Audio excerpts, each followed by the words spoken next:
இதோ 3 மாசம், அதோ 6 மாசம், இதோ கலையுது, அதோ கலைக்க போகிறோம். இது ஒன்றும் பொருட்களை விற்பனை செய்யும் ஆன்லைன் ஷாப்பிங் ஆஃபர் அல்ல. இதுதான் திமுகவினரின் அப்போதைய அலறல், பெருங்கூச்சல். 2017 ஆண்டு பிப்ரவரி மாதம் ஆரம்பித்த இந்த கூச்சல், ஏமாற்று பிரச்சாரம் எல்லாம் தவிடுபொடியாக்கி 2 கோடி தொண்டர்களை அரவணைத்து கைபிடித்து அழைத்துச் செல்லும் அக்கறையும் ஆளுமையும் கொண்ட தலைவன் என்று தன்னை நிரூபித்து காட்டியவர் புரட்சி தமிழர் எடப்பாடி கே பழனிசாமி.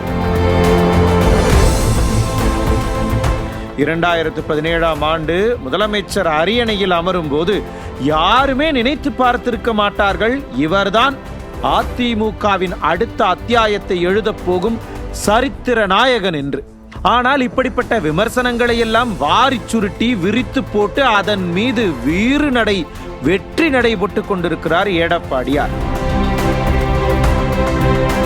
கட்சியில் வந்த பிரச்சனைகளை தீர்த்து, துரோகிகளை துவம்சம் செய்து, தமிழக மக்களுக்கு திமுகவால் வரும் பிரச்சனைகளை எல்லாம் அசால்ட்டாக டீல் செய்து, தன்னை ஒரு ஆளுமை என்று ஒவ்வொரு நாளும் நிரூபித்துக் கொண்டிருப்பவர் புரட்சி தமிழர்.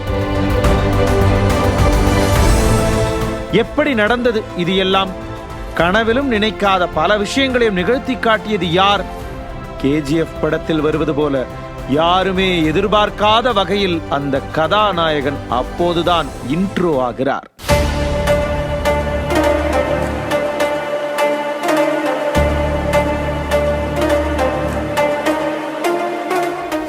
எடப்பாடி கே பழனிசாமி அவர்களுடைய கெத்து எப்படிப்பட்டது தெரியுமா? தன் மீது வழக்கு போடுவோம் என்று சொல்லி பயமுறுத்திய திமுகவினருக்கு சட்டப்படி வழக்கை நடத்தி என்னை நிரூபித்து காட்டியவன் நான் என்று கெத்தாக சொல்லியவர் புரட்சி தமிழர். கெத்துன்னா இதுதாங்க. என் மீது ஏற்கனவே RS பாரதி வழக்கு தொடர்ந்தார்ல, என்னாச்சு? நீதிமன்றத்தில், உச்ச நீதிமன்றம் சொல்லி இதை வழக்கு விசாரிக்க சொன்னாங்க.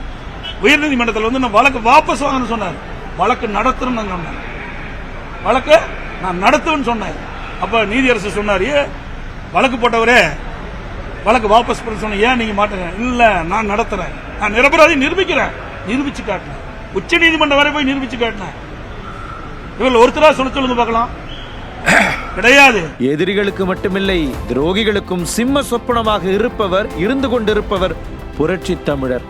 துரோகி பன்னீரின் முகத்திரையை அவ்வப்போது கிழித்து தொங்கவிட்டு ஃபயர் ஃபேஸ் காட்டுவார். ஓபிஎஸ் எல்லாம் இடையில வந்தவருங்க. 89 எம்எல்ஏ, 91 எம்எல்ஏ, 91 எம்எல்ஏ, 98 MP, 2001 இவர் எம்எல்ஏவே ஆகிறாரு. புரியுதுங்களா? அது வரைக்கும் பதவி கிடையாது, சேர்மனா மட்டும்தான் இருந்தார். ஆக அதிகமா ஓட்டிட்டது நான் தான். அதோட ஒரே நிமிஷம் சொல்லுங்க. கோடி நாயக்கனூர்ல அம்மா 89 போட்டி அடிக்கின்ற பொழுது அம்மாவை எதிர்த்து வெந்நீராடை நிர்மலா அவர்கள் போட்டிட்டாங்க. அம்மா எழுத்து போட்டிட்டாங்க. அவருக்கு சீஃப் ஏஜென்டா இருந்தவர் தான் இந்த ஓபிஎஸ்.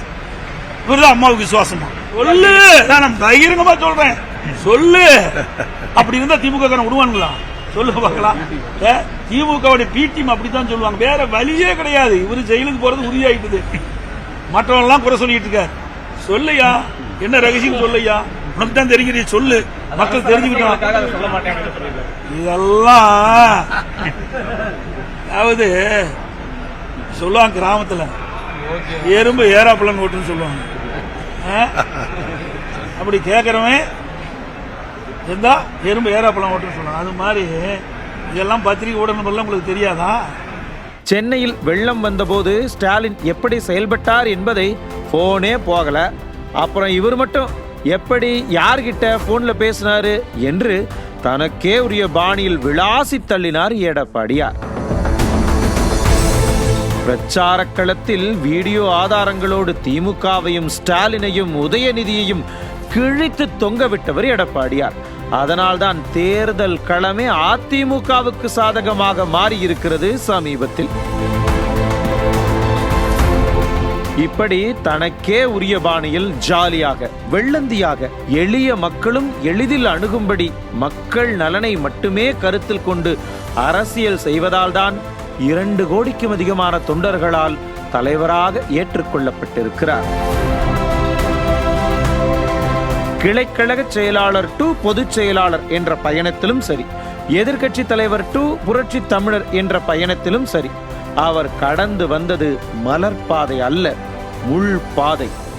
இத்தனையையும் தாண்டி வந்துதான் தலைவராக உயர்ந்து 2 கோடி தொண்டர்களின் நம்பிக்கை நாயகனாக இருந்து கொண்டிருக்கிறார் எடப்பாடியார். நியூஸ் ஜே செய்திகளுக்காக இணை ஆசிரியர் மனோஜ்குமார் கோபாலன்.